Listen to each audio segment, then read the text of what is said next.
नमस्कार, मैं उमेश कुमार स्वागत करता हूं आप सभी का आपके अपने YouTube चैनल एज के नॉलेज ऑन मोर पर। मैंने एक छोटा सा लेक्चर आपके लिए प्रिपेयर किया है जीन थेरेपी से। ये बायोटेक्नोलॉजी एप्लीकेशन से रिलेटेड का वीडियो है। जीन थेरेपी जो कि 5th वीडियो होगा यहाँ पर। अगर किसी भी प्रकार की एप्लीकेशंस के बारे में बात करें तो जीन थेरेपी के बारे में मुझे बात करनी है आपसे यहाँ पर। इससे पहले मैंने 4 वीडियो और दिया है बायोटेक्नोलॉजी एप्लीकेशन से रिलेटेड। आप चारों आप मेरे चैनल से देख सकते हैं। इंसुलिन का उत्पादन, मोनोक्लोनल एंटीबॉडी का उत्पादन, डीएनए प्रोब कैसे बनता है, क्या उपयोग है, क्या उसके एडवांटेज है, इसके बारे में मैंने चर्चा किया है। Human growth hormone, stem cell और शुरुआत में मैंने टीके के आविष्कार या विकास के बारे में बताया था, वैक्सीन डेवलपमेंट के बारे में बताया था। तो सारे आपको इस मेरे यूट्यूब चैनल के माध्यम से प्राप्त हो जाएगा। आप चाहे तो सर्च कर सकते हैं जब ज़रूरत पड़ेगी। चलिए शुरू करते हैं video. Biotechnology application gene therapy, जो कि 5वां पोर्शन है। वीडियो को ध्यान से देखिएगा, अंत तक देखिएगा। बहुत छोटा सा लेक्चर है, आप इसको स्किप ना करें। बहुत कारगर थेरेपी है ये, जैसे सब लोग जानते हैं और सुनते हैं, ठीक है ना। तो जीन थेरेपी, बहुत से रोग ऐसे भी होते हैं जो स्पेसिफिक जीन क्रम में परिवर्तन के कारण उत्पन्न होते हैं, है ना। जब कोई जीन ऑटोमेटिकली परिवर्तित हो जाते हैं तब उससे एक रोग उत्पन्न होता है। मतलब कोई स्पेसिफिक जीन ऑर्डर में कोई बदलाव आ जाए, बदल जाए, तब उससे कोई ना कोई रोग होना लाजमी है। कोई ना कोई रोग हो जाता है ना। कोई रोग हो जाता है, कोई डिजीज़ हो जाता है। तो रिकॉम्बिनेट डीएनए टेक्निक के डेवलपमेंट के द्वारा, विकास के द्वारा आज ऐसे कई दोषी जीन्स, मतलब जिस जीन के ऑर्डर सीक्वेंस में बदलाव हुआ है, ठीक है, इसको क्या बोलेंगे हम लोग? दोषी कहेंगे। इसका प्रतिस्थापन एक सामान्य एवं स्वस्थ जीन के द्वारा किया जाता है। इसे ही जीन थेरेपी कहते हैं।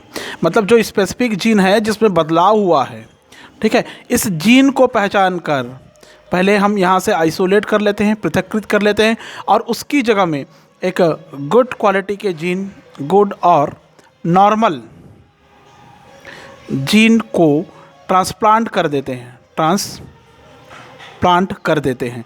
ये सबसे कारगर विधि है। अब बहुत अच्छा चीज़ आपको मिला। आप ये सवाल कर सकते हैं कि कई डिसीज़ हैं जिसका निदान नहीं हो पा रहा है, जो जेनेटिक है, एक पीढ़ी से दूसरी पीढ़ी में जा रही है, तो उसको हम कैसे दूर करेंगे। तो कौतूहल का विषय है और इसमें बहुत ज़्यादा कार्य आज चल रहा है।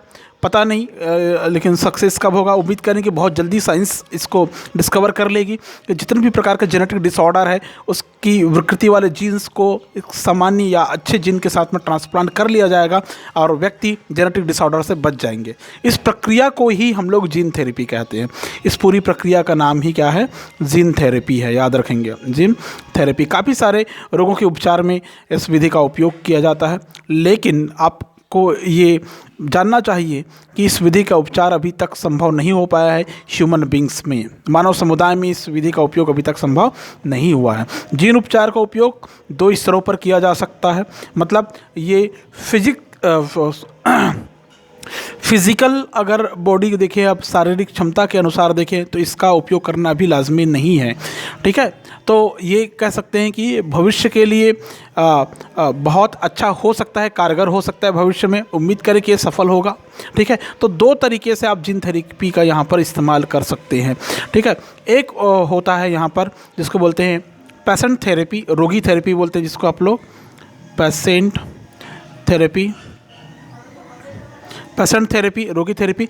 इस विधि में रोगी के शरीर से प्रभावित ऊतकों में, मतलब उसकी बॉडी में जो इन्फेक्टेड, संक्रमित या किसी भी प्रकार के प्रभावी ऊतक रहते हैं, जैव तकनीक के द्वारा स्वस्थ जीनों को प्रवेश करा दिया जाता है। यह केवल एक्सपेरिमेंट चल रहा है ना, जो बात कर रहा हूँ मैं। रोगी थेरेपी में जो प्रभावित ऊतक होते हैं उसमें स्वस्थ जीन को प्रवेश करा दिया जाता है।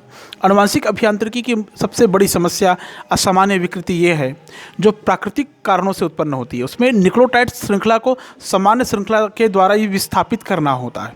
मैंने सबसे बड़ी समस्या यही है, न्यूक्लियोटाइड श्रृंखला को सामान्य श्रृंखला के द्वारा विस्थापित करना होता है, ठीक है ना।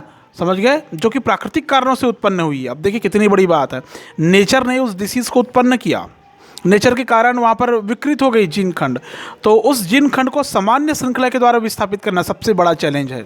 इस आनुवंशिक विकृति के कारण प्राण घातक रोग जैसे सिकल सेल एनीमिया, आप जानते हैं इसके लिए बहुत सारी वीडियो है मैंने पोस्ट किया हुआ है, आपको आप देख सकते हैं कैसे होता है एनीमिया, सिकल सेल एनीमिया होता क्या है, कितना दुष्प्रभाव डालता है, ठीक है। जिसमें हीमोग्लोबिन जो एस के द्वारा उत्पन्न होती है, हीमोग्लोबिन एस कहने का मतलब सिकल सेल जीन युक्त हीमोग्लोबिन का एक जीन, ठीक है। वैज्ञानिक फ्लेमिंग ने एक विचार दिया था कि मानव जाति में जीन मैनिपुलेशन या प्रतिस्थापन जिसकी सहायता से जैविक क्रांति की संभावना बहुत कम है। अगर किसी भी तरह इस कार्य में सफलता मिल जाती है तो लगभग समस्त आनुवंशिक बीमारियों का निवारण संभव हो जाएगा।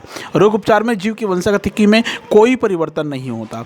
रोग उपचार में जीव की जो वंशागति होगी उसमें कोई परिवर्तन नहीं होता है। मतलब समझ सकते हैं कि जो पेशेंट होगा उनकी उस विकृति पैदा करने वाले जीन को पहले आइडेंटिफाई करते हैं, पहचानते हैं और उसके बाद उसमें नॉर्मल जीन डाल देते हैं या प्रत्यारोपित कर देते हैं, ठीक है। लेकिन ये अभी संभव नहीं हुआ है, मतलब सरल नहीं हुआ है, ये कह सकते हैं कि लोगों के पहुंच में नहीं है, अभी इसमें एक्सपेरिमेंट चल ही रहा है। नेक्स्ट आता है एम्ब्रियो थेरेपी। एम्ब्रियो थेरेपी में क्या होता है, इसमें क्या होता है, भ्रूण के अंदर उपस्थित विकृत जीन को पता लगाया जाता है। किसको पता लगाते हैं, identify all abnormal gene in embryo, ठीक है ना, पता लगाया जाता है और जायगोट बन जाने के पश्चात भ्रूण की आनुवंशिक संरचना को ही परिवर्तित कर दिया जाता है, ठीक है ना। इसको पहले पता लगाते हैं, जीन की विकृति को पता लगाते हैं, ठीक है।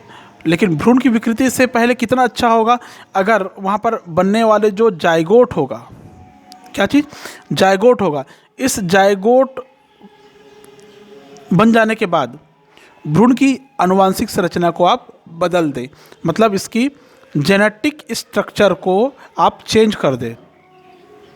जेनेटिक स्ट्रक्चर को आपको क्या करना है, चेंज करना है। वो कैसे करेंगे चेंज, इस थेरेपी, जीन थेरेपी के द्वारा संभव है, ठीक है। इस प्रकार भ्रूण उपचार विधि से आप जीव की वंशागतिकी में भी परिवर्तन ला सकते हैं, मतलब उसकी हेरिडिटी को आप बदल सकते हैं, कई घातक रोग से आप उसको छुटकारा दिला सकते हैं, ठीक है। वैसे ये सारी थेरेपी, ये सारी प्रक्रिया अभी केवल वर्क इन प्रोग्रेस है, कार्य प्रगति पर है, ऐसा समझ सकते हैं आप लोग, ठीक है। इसमें अभी सफलता नहीं मिली है, काम चल रहा है। जीनों को तो, कई जीनों को तो पहचान लिया गया है, लेकिन फिलहाल ऐसा संभव नहीं हुआ है कि उसके जगह में सामान्य जीन प्रत्यारोपित कर दिया जाए, क्योंकि वो नेचर के विरुद्ध जा रहा है कहीं ना कहीं। ऐसा डर है कि कहीं वो हार्मफुल ना हो जाए, कहीं वो एंटीबॉडीज़ बनाना शुरू ना कर दे। ये लोगों के लिए और एनिमल्स के लिए, दोनों के लिए काफ़ी घातक और हार्मफुल हो सकता है। तो वीडियो पसंद आएगा, छोटा सा लेक्चर, तो वीडियो को प्लीज़ लाइक करें, शेयर करें, कमेंट करें।